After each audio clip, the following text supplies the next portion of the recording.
Мынау енді сиырдың шегінің ішіне жылқының етін салдық. Тоқ шегім жуып алдық.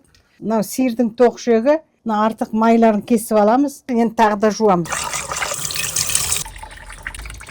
Ал енді етіміз турап аламыз. Жақып тураймыз.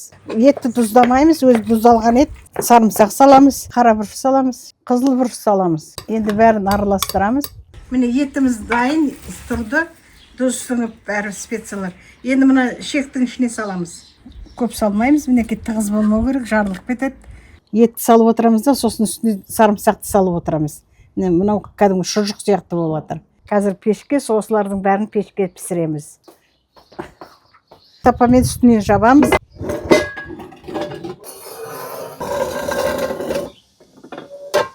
Міне қаншама майы шыққан. Уже пісті. Керемет топты. Ona kimi bileyim baba? Енді тоқ шөғіміз пісті. Енді көреміз. Мағыз кесесің бе? Қайда кесесің?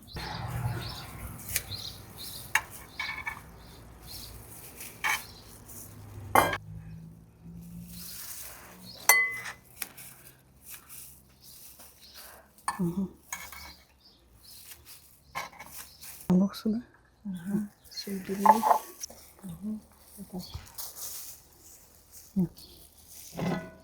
Колбаса мынау біреу. Керемет. Тамаша. Керемет топты.